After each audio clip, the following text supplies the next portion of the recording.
Invitons son Excellence, Monsieur l'ambassadeur Pole Ampole pour son allocution.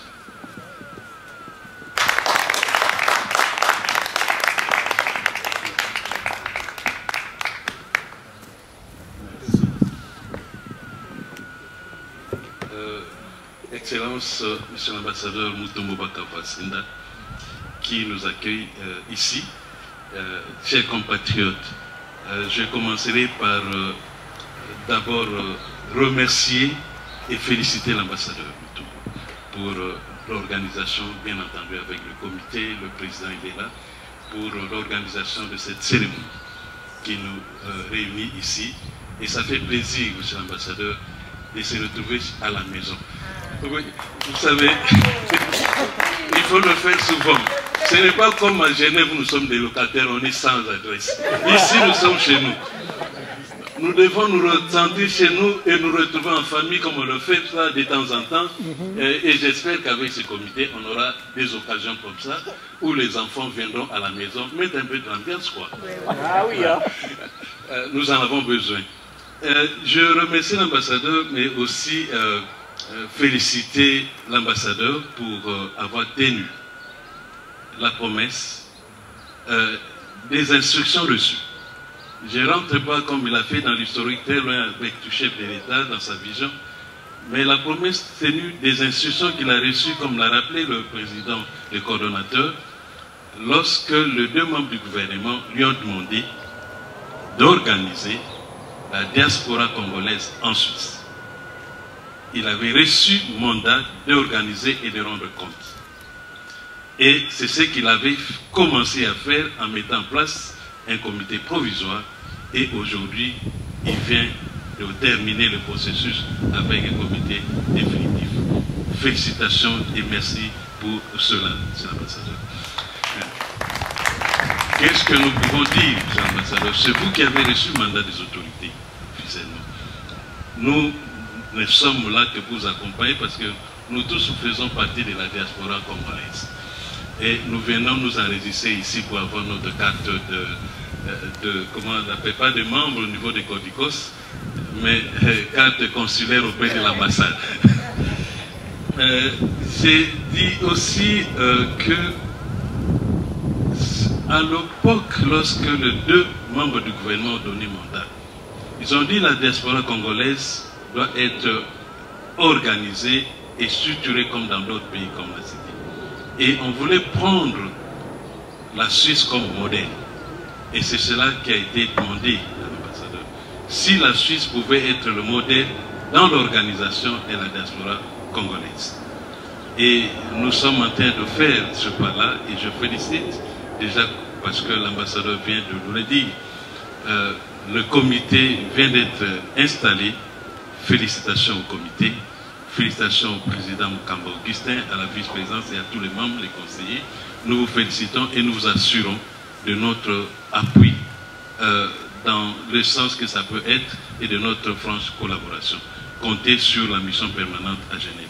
Et je suis heureux que, naturellement, je vois des amis et des frères, des compatriotes qui sont venus de Genève, et je suis heureux que Genève soit aussi représentée. Je suis heureux. Merci. Vous n'avez pas attendu pour commencer le travail. J'ai ma carte que j'ai sur la table là. Nous avons des roll-ups, nous avons beaucoup de choses qu'on a vues, et ça veut dire que vous vous prenez en charge et vous avez commencé la coordination. Et allez-y de l'avant. Vous avez rappelé que j'ai apprécié beaucoup cette ouverture et cette humilité. La perfection du travail n'existe pas. Et vous avez laissé la porte ouverte. Vous savez, on est des humains. Et les humains, on n'est pas parfait. Et le travail que l'on fait n'est pas non plus parfait. Il est à parfaire. Et bien qu'on n'arrivera jamais à atteindre l'idéal. Mais c'est dans les échanges, les discussions, le partage qu'on améliore chaque jour ce que l'on fait. Et on est mieux servi et on améliore mieux que lorsqu'on est à l'intérieur. Là, il faut améliorer les choses. Ne laissez pas la place à la division en allant raconter plutôt en dehors Et là, il faut apporter vos contributions positives. Et personne ne peut dire qu'il a le monopole du savoir ou de l'organisation. Nous devons rester modestes, rester ouverts, comme Augustin l'a dit, rester ouverts. Le comité, en acceptant ce travail, vous avez accepté les responsabilités. Responsabilité avec toutes les exigences que cela amène, avec tous les sacrifices que cela exige. Tolérance, patience, ouverture. Comme vous avez dit, vous allez ratisser, aller vers les autres. Vous aurez toutes les genres de réponses qu'il y aura. C'est là il faudrait absolument que vous restiez ce que vous voulez. Regardez l'idéal, regardez le mandat, regardez la mission que vous voulez faire. Parce que si vous regardez les individus, ça va être malheureusement un échec. Restez ouvert, restez modeste, acceptez les critiques et les observations et vous allez améliorer la structure parce qu'elle n'est pas parfaite, vous l'avez vous-même reconnu. Donc restez dans cette modestie, dans cette posture et j'inviterai les autres compatriotes qui ne sont pas encore dans la structure, de joindre la structure pour apporter leur contribution et c'est là que nous serons forts. Ce n'est que dans l'unité qu'on est fort, comme c'est dit dans l'hymne national. Peuple uni, c'est là que nous allons amener et changer le Congo nouveau, le Congo fort, le Congo que nous voulons. Ça ne peut être fait que dans l'unité et dans la coordination de nos efforts de chacun. Et je vais passer vers le deuxième, c'est ce que vous ne savez pas, c'est, on a dit, tout le monde le dit, mais peut-être ne prend pas suffisamment conscience du rôle de la diaspora. C'est un pilier important de développement dans tous les pays du monde. Lorsqu'on regarde seulement ce que les transferts, rien que les transferts que vous faites au pays représentent au niveau du PIB national, vous comprenez le rôle que vous jouez. Même l'aide publique qu'on reçoit n'équivaut pas à cet apport que la diaspora amène dans les pays. Vous êtes un pilier important du développement de nos pays. Vous avez une voix très forte. Vous avez une puissance et votre puissance, on l'a senti, même au niveau international. Lorsque, dans ce contexte de guerre qu'on a rappelé ici, la diaspora congolaise s'est mobilisée partout à travers le monde. On a vu les choses bouger. Il faut continuer à rester unis pour faire bouger les choses encore et encore et encore. Vous avez apprécié beaucoup, je ne le dirai jamais assez, lorsque vous avez même appris à vos enfants qui ne sont pas souvent nés au Congo et qui n'ont peut-être même pas mis les pieds au Congo à se sentir congolais dans cette lutte. Et ces enfants sont également sortis, manifestés pour défendre les intérêts du Congo face à l'agression. C'est ça le Congo que nous voulons, c'est ça les Congolais et Congolaises que nous voulons. Et ça, ça ne se fait que dans l'unité, dans la coordination. On a une seule même patrie, la République démocratique du Congo. Et rester dans cette philosophie pour pouvoir améliorer davantage. Cette voie porte. Les politiques, nous pouvons parler dans les salles, mais ça n'a pas la même puissance que lorsque la société civile que vous représentez parle et prend la parole pour manifester devant les autorités. Et la même chose, j'ai parlé de ce pilier financier que vous apportez au pays, j'ai parlé de ce poids que vous portez au niveau des pays là où vous êtes, et dans ce qu'on a dit où on pense à faire aussi, on a parlé tantôt des Génocostes, et je pense que le président Guitin l'a soutenu. Nous sommes aujourd'hui, on le dit, 12 millions de morts. C'est même pas beaucoup par rapport à la réalité. Ça peut être sous-estimé. Mais 12 millions, la population de la Suisse, c'est combien? Déjà, la population de la Suisse, on peut dire, est totalement tuée, éradiquée. Mais nous, parce qu'aujourd'hui, on a plus de 100 millions, on a des 140 millions, on pense que 8 millions ne représentent rien. Vous voyez un peu lorsqu'on tue 2-3 personnes dans d'autres pays, comment il y a les médias et partout en relais. Non, nous ne devons pas continuer à croiser les bras et à nous taire pendant que nos frères et sœurs sont en train d'être tués. Il y a 12 millions de morts, mais il y a aussi, on dit, 8 millions de déplacés internes qui sont éparpillés. J'ai eu l'opportunité l'année passée de visiter dans les camps de ces déplacés dans le nord Kivu, au sud Kivu et en Ituri, où j'étais parti avec le haut commissaire aux droits de l'homme, avec la directrice générale de l'OIM. Mais les deux ont vu ce que les gens vivent là. C'est atroce, ces déplacés-là. Personne d'entre nous ne peut passer même une journée dans ces petits 1 mètre carré de vie. Ce sont des situations inhumaines. Nous ne pouvons pas perdre de vue cela et nous devons lutter pour que nos populations qui vivent dans ces conditions, que cela cesse. Et cesse une fois pour toutes. Ça fait, comme on dit, plus de 30 années que la population vit dans cette situation. Les enfants ne peuvent plus aller à l'école, ils ne mangent plus.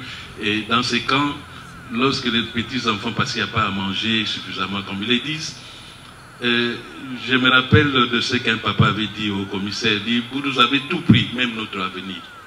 Nous n'avons plus rien, il n'y a plus d'avenir, on ne sait pas s'organiser. Même nos enfants, ils ne représentent plus rien. Parce que ces pauvres petits-enfants, comme il n'y a pas à manger suffisamment dans ces camps, ce qu'ils font, parfois ils vont chercher ailleurs. Et quand ils vont ailleurs, soit ils sont kidnappés par les groupes rebelles, soit ils ne retrouvent plus la route, et ils se perdent. Imaginez la douleur des parents dans ce genre de conditions. Et nous devons, nous, Congolais, prendre conscience de cela et nous organiser pour pouvoir dénoncer cela. C'est ainsi que le chef de l'État a commencé avec une table ronde qu'il avait inaugurée au mois de mars, le 31, 28, 31 à Kinshasa, pour parler du Génocide, c'est-à-dire génocide congolais à des fins économiques. Tout cela, on tue les Congolais, pourquoi? Parce qu'on veut obtenir des ressources naturelles du Congo.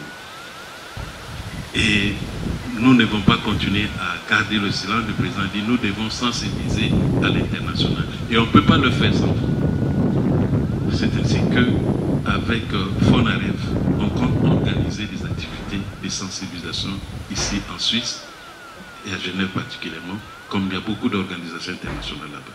Donc vous aurez certainement des invitations dans ce sens-là. Nous aurons une activité, une messe d'abord, parce qu'au niveau national, le 2 août de chaque année, c'est une journée pour commémorer les génocides congolais à des fins économiques, c'est-à-dire des génocides. Chaque année au pays, c'est commémoré, maintenant ça va faire 3 ans. Donc nous allons aussi avoir une messe le 2 août ici à Genève.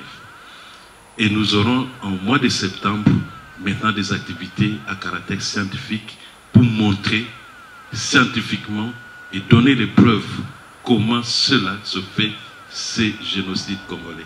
Il y a un argumentaire qui a été préparé et qui sera présenté par des scientifiques lors des conférences et des expositions que nous aurons sur la place des Nations à Genève et au Palais des Nations.